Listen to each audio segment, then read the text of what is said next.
Pemimpin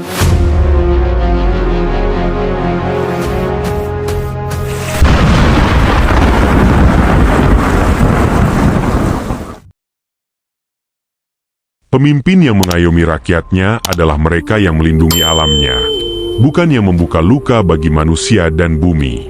Jadilah pemimpin yang berpijak pada keadilan sosial dan ekologi, bukan sekadar keuntungan sesaat. Berikut ini penjelasan rinci mengenai isu dugaan penambangan di lereng Gunung Slamet, respons masyarakat, serta kejadian banjir bandang yang dialami daerah-daerah di sekitarnya dari awal hingga akhir. Gambaran awal isu penambangan di Gunung Slamet. Gunung Slamet, yang berada di Provinsi Jawa Tengah, meliputi wilayah Kabupaten Banyumas, Purbalingga, Pemalang, Brebes, dan Tegal, adalah gunung berapi aktif yang kaya akan sumber daya alam dan ekosistem penting. Aktivitas apapun di lerengnya berdampak luas terhadap air, tanah, dan jalur sungai yang mengalir dari hulu ke hilir. Beberapa tahun terakhir, muncul dugaan aktivitas pertambangan, penambangan pasir dan pembukaan lahan di lereng bagian barat daya Gunung Slamet, khususnya di wilayah Desa Gandatapa dan Desa Limpakus, Kecamatan Sumbang, Kabupaten Banyumas. Warga melihat bukaan lahan dan alat berat yang mereka anggap sebagai aktivitas yang merusak lingkungan di ketinggian lereng gunung. Catatan penting, pemerintah, khususnya Kementerian Energi dan Sumber Daya Mineral, ESDM, kemudian menyatakan bahwa lokasi yang sempat ramai diperbincangkan itu sekarang tidak lagi aktif sebagai penambangan, serta telah mulai ditumbuhi vegetasi kembali dan tak menunjukkan potensi longsor, serta bukan merupakan aktivitas tambang resmi yang berjalan saat ini. Namun demikian, masyarakat protes kekhawatiran dampak lingkungan. Terlepas dari pernyataan resmi pemerintah, masyarakat lereng Gunung Slamet dan kelompok peduli lingkungan terus menyuarakan kekhawatiran mereka. Karena mereka melihat bukaan lahan yang luas dan aktivitas alat berat di hutan lereng. Mereka takut hal itu akan mengurangi daya serap air dan mempercepat erosi di lereng gunung. Mereka khawatir perubahan kondisi tanah dan hutan akan memperparah risiko banjir dan longsor yang berdampak ke permukiman di bawahnya. Sebagai respon, warga di Kecamatan Sumbang, Kabupaten Banyumas, beberapa kali melakukan aksi damai, menolak aktivitas tambang di kaki Gunung Slamet dan memasang spanduk peringatan. Kelompok sipil sebelumnya juga pernah melakukan aksi penolakan dan pemberatan protes terhadap proyek sumber daya alam. Misalnya yang sempat terkait dengan pembahasan PLTP geotermal, termasuk ketika ada bentrokan di masa lalu antara polisi dan demonstran. Masukan warga ini menyoroti kebutuhan transparansi, AMDAL yang jelas, serta konsultasi yang nyata dengan masyarakat setempat. Banjir bandang di lereng Gunung Slamet, Januari 2026. Terjadi bencana banjir bandang yang melanda beberapa kabupaten di lereng Gunung Slamet pada Jumat Sabtu, 23-24 Januari 2026. BNPB dan BPBD melaporkan daerah-daerah yang terdampak banjir bandang dan luapan sungai terjadi di Kabupaten Purbalingga, Desa Serang, Desa Kutabawa terdampak.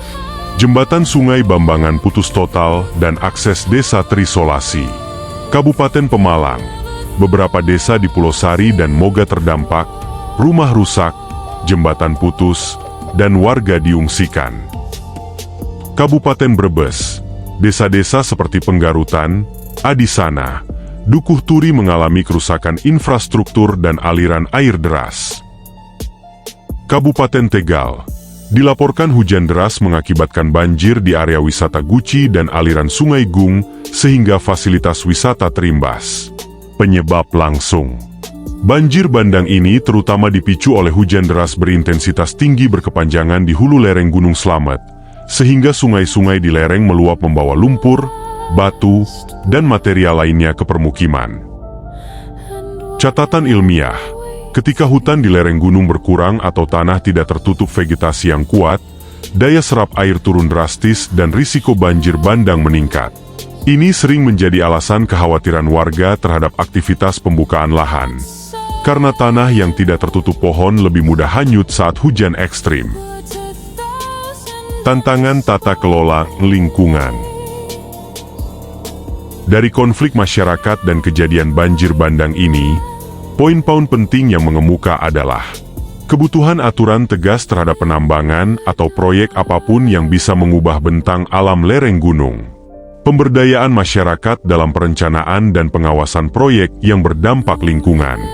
Perlunya AMDAL dan restorasi lahan setelah aktivitas proyek berakhir. Para ahli telah menegaskan bahwa setiap pembukaan jalan proyek atau lahan harus bertanggung jawab secara ekologis, misalnya penghijauan kembali. Pesan penutup untuk para pejabat pemimpin.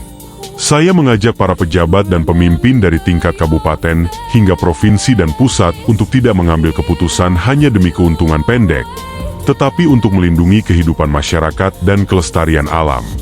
Jadilah pemimpin yang mengayomi rakyatnya, bukan yang membiarkan kerusakan lingkungan yang kemudian membawa derita rakyatnya. Keputusan yang baik adalah keputusan yang memperhatikan suara masyarakat, menjaga hutan, dan mencegah bencana sebelum terjadi. Gunung tidak pernah marah tanpa sebab. Alam hanya menagih kembali apa yang diambil manusia tanpa izin nurani. Ketika hutan dibuka, tanah dilukai, dan suara rakyat diabaikan, maka air akan turun membawa pesan yang tak bisa dibungkam. Legenda fakta lingkungan lereng Gunung Slamet. Masa awal lereng yang dijaga alam. Pada masa lalu, lereng Gunung Slamet dikenal sebagai kawasan hutan lebat, daerah resapan air alami, hulu sungai besar yang mengaliri Banyumas, Purbalingga, Pemalang, Brebes, dan Tegal. Masyarakat hidup berdampingan dengan gunung, bertani, menjaga mata air, dan mempercayai pamali untuk tidak merusak hutan lereng atas. Gunung Slamet dianggap penyangga kehidupan, bukan objek eksploitasi. Awal aktivitas pembukaan lahan dan penambangan. Memasuki masa modern, muncul aktivitas pembukaan lahan di lereng. Diduga terjadi penambangan material, seperti pasir batuan, dan pembangunan proyek besar. Sehingga akses jalan dibuka, tanah digali, vegetasi berkurang. Bagi masyarakat, perubahan ini terlihat nyata. Air sungai mulai keruh saat hujan. Longsoran kecil mulai sering terjadi. Disinilah kecurigaan dan kegelisahan warga mulai tumbuh. Masyarakat mulai protes. Warga lereng Gunung Slamet, khususnya di wilayah Banyumas dan Purbalingga, mulai mempertanyakan izin, meminta kejelasan AMDAL, menolak aktivitas yang dianggap merusak hutan. Bagi warga, ini bukan soal politik, melainkan soal keselamatan hidup. Kalau hulu rusak, hilir pasti tenggelam. Namun aspirasi sering lambat ditanggapi. Sebagian masyarakat merasa suara mereka kalah oleh kepentingan proyek. Tahun demi tahun, hujan lebat semakin sering. Debit sungai meningkat drastis, tanah di lereng makin labil, beberapa tanda awal banjir kecil berulang, jembatan rusak, sawah tertimbun lumpur. Ini dianggap sebagai peringatan awal, namun belum cukup kuat untuk menghentikan kerusakan. Saat hujan ekstrim turun terus-menerus, air dari hulu tak lagi tertahan. Material lumpur, batu, dan kayu hanyut bersama arus. Terjadilah banjir bandang dari lereng Gunung Slamet, kabupaten yang terdampak. Banjir bandang dan luapan sungai tercatat melanda. Kabupaten Purbalingga, desa-desa lereng utara, jembatan putus, akses warga terisolasi. Kabupaten Banyumas, wilayah Sumbang dan sekitarnya, sungai meluap, rumah dan lahan pertanian terdampak. Kabupaten Pemalang, Kecamatan Lereng Selatan, banjir membawa lumpur dan batu, kerusakan infrastruktur desa. Kabupaten Brebes, desa-desa aliran sungai dari Slamet, banjir mendadak dan arus deras. Kabupaten Tegal, kawasan lereng dan wisata pegunungan, banjir dan longsoran material. Bagi warga, bencana ini bukan kejutan, melainkan akumulasi dari peringatan yang diabaikan. Setelah air surut, rakyat membersihkan lumpur. Rumah diperbaiki seadanya, trauma tersisa sementara. Hutan tak langsung pulih. Kerugian ekologis tak bisa diganti uang. Yang paling menderita adalah masyarakat kecil.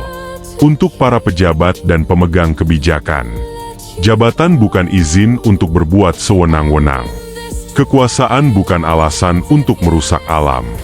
Jadilah pemimpin yang mengayomi rakyat, bukan yang meninggalkan bencana setelah masa jabatan berakhir.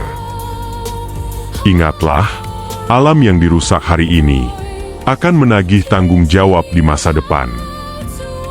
Dan yang membayar bukan kalian, tetapi rakyat.